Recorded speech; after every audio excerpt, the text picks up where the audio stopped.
This is my exact system for getting in and out of the gym in under an hour. Now, if you're just someone who works out, then that might not sound that impressive. But if you're someone who is training specifically for the purpose of getting stronger or getting bigger muscles, then you know that it takes time. Now, when I was younger, I used to spend all my time in the gym, but now at 37 with 2 children, I just can't do that anymore. So I've learned how to squeeze in similar results into this one singular hour or less. If there's one thing I know about you, it's that you don't have any time, so let's get into the video. Rule number 1, no sitting. Sitting is killing all of your urgency. You can stand, you can pace, or you can do some dynamic stretching while you're resting. But my point is you are fit enough to stand during a 1-hour workout or a 45-minute workout. Now, if you're a competitive powerlifter, this might be a little bit of a different story. I'll allow you to sit. I will only allow you to sit if you follow these next 2. No podcasts. You're listening to Michael Barbaro in your ears, and I can tell. From the New York Times, I'm Michael Barbaro. This is a daily.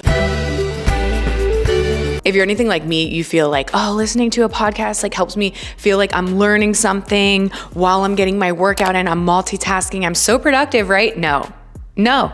It just doesn't match the intensity and the vibe that I want to bring to my workouts. Turn on some music or at least be present in the arousal that your gym is providing. This one goes along with it, and it's no phone. You're not allowed to look at your phone anymore, okay? I recently got a brick for my phone. The brick is like a magnet that I put on my fridge, and when I tap the brick, when I brick my phone, I lock my phone out from all apps. Scrolling is the biggest waste of time, and I can tell that so many people are doing that same thing. They're multitasking and they're getting work done or whatever, and that's fine if that's what you need to do, but you're watching this video because you're trying to save time in the gym, and I'm telling you that being on your phone is just killing your time and it's killing your workout. An app that you might want to use is your clock app. Set 15-minute timers to help you keep track of where your time is going. I set a 15-minute timer and I follow a workout structure that looks very similar to this. I'll go over this in a second. The 15-minute timer kind of lets me know, boop, it's 15 minutes, time to move on or wrap up what you're doing. The alarm goes off every 15 minutes and I just tap repeat. Number 5, do a morning warming session. Most of you guys are millennials watching my channel. We're waking up crunchy.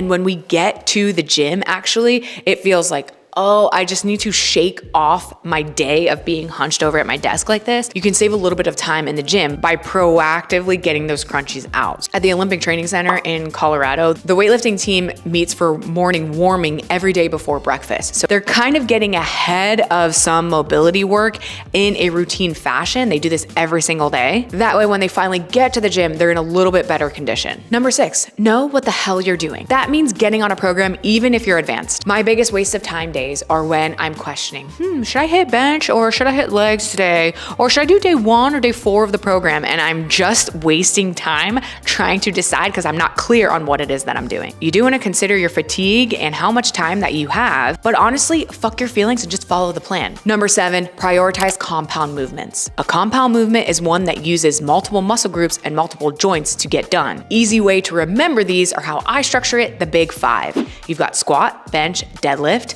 hip thrust, and overhead press. Those big 5 are what I base all of my programs off of. You choose one of the big 5 as your main movement for the day, and you are pushing it. I want to show you guys this programming period and get into how you can kind of understand what exercises go where when you're planning your workouts. At the very tippy top of the pyramid, you have one exercise. That is your primary compound for the day. It's one exercise, but it's going to take you the most amount of time to complete. Why? Because you're lifting heavy. Let's move down to your secondary compound. If your primary compound is squat in your program, then a secondary compound could be a front squat or a Zercher squat, something that still uses multiple muscle groups, but you might not be going as heavy as you are in your primary compound. And at the base of the pyramid, we have isolation exercises. So your primary compound should take 15 minutes to 20 minutes. If you are really strong, it will take you longer. Number 8, program a primer movement before your primary compound. This could be an isolation movement. This could be an accessory. This could be a superset. You might be thinking, oh, but I thought I was supposed to hit my squats where I'm less fatigued. Yeah, you should not be super fatigued when you're going into your primary compound, but you are fit, you've been training for a while, now you're at the point where you need to save some time. Even if you're a powerlifter and eventually you wanna hit a 1 rep max, let's say you wanna hit a 1 rep max in 3 months, do this. You'll be fine. you will be fine. Number 9, warm up while you warm up. I mean that you don't need to be fully stretched and fully warmed up before you get on an empty bar, okay? We get into the gym, I want you to do 5 minutes of raising your heart rate. You're going into activating and mobilizing while you're getting this primer done. What you're doing is you're supersetting some potentiation with dynamic stretching and warm-up exercises. All right, for everything except for your primary compound movement, hit 2 warm-up sets. Just keep it easy, hit 2 warm-up sets, then get into your working sets. If you're on a leg extension machine, you've got 2 warm-up opportunities, and then get into your first working set. Number 11, program some strategic supersets. I superset a feet up close grip bench press with a tricep extension. I need to think those 2 things are gonna affect one another.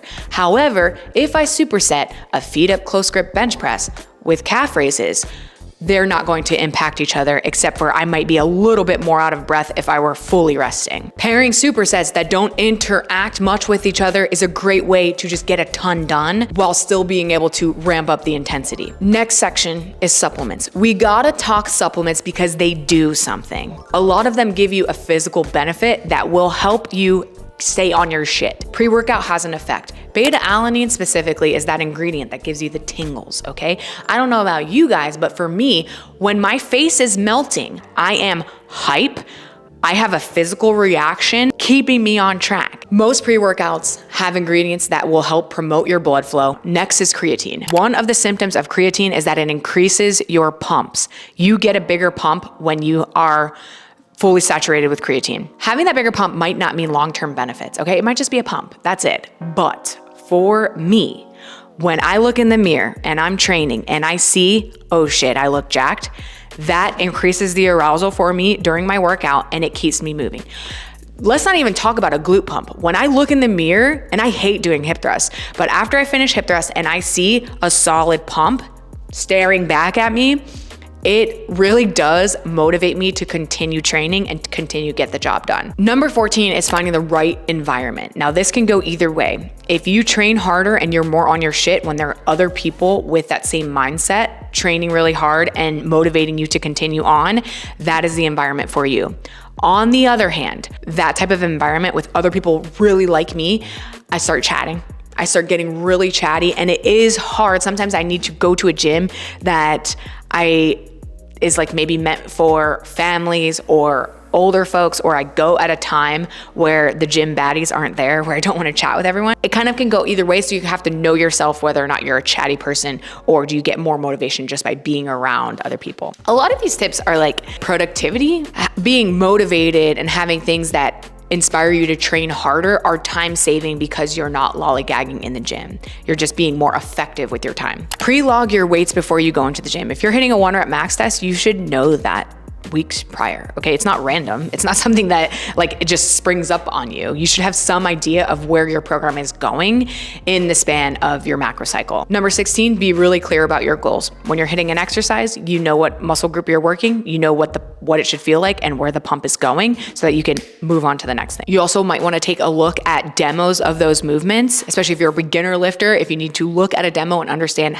what is this exercise, what is it doing, do that before you get into the gym so that you're not stuck on your phone studying while you need to be getting a workout done. Number 17, understand upper body days are gonna take a lot less time than lower body days and plan accordingly. Time windows will drive your intensity up. Instead of having the mindset of I'll leave when I'm done, you ask, I have 45 minutes, what can I get done during this time? Make plans after your gym session. When I was 25 and first getting into the gym, that was my third place. They would literally be mopping the floor and I would still be lifting.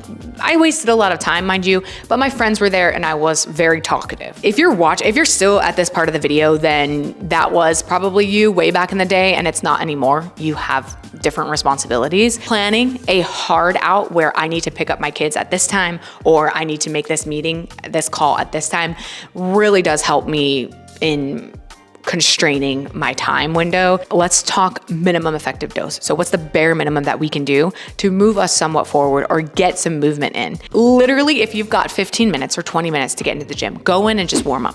Go in and just do the warm up.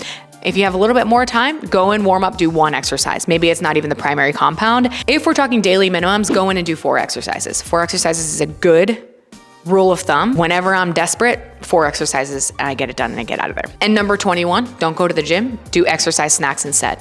An exercise snack is a short burst of activity that you can hopefully do anywhere that makes it so that you don't need to dedicate one solid hour at a different place to getting your workout in. You can break them up throughout the day and do them whenever you can. So for example, you could get a heavy kettlebell and that's in your office.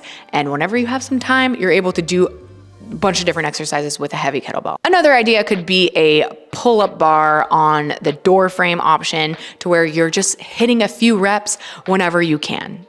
Those are all my tips for making the most of your time that you have in the gym and time-saving hacks. I hope that you guys found this interesting. I do love talking about programming, but it's one of those things where it might not be the sexiest thing to put on a YouTube title or a YouTube thumbnail. I don't know how to package it to make beginners interested, which is really my goal, or getting more people just talking about strength in general. So if you guys want to see more programming videos, that's something that I used to make when I first started on YouTube.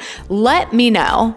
And if you have specific programming questions, leave them in the comments below. Of course, if you guys want to train with me and you like my programming philosophy, check out Stronger by the Day. I've got over 25,000 members on the Stronger by the Day app. We are all training with the goal of getting stronger and getting more jacked. So if that sounds like something you're into, must be if you're still watching this video, then you can download the Stronger by the Day app in the link down below, and we would love to see you on the Stronger by the Day squad.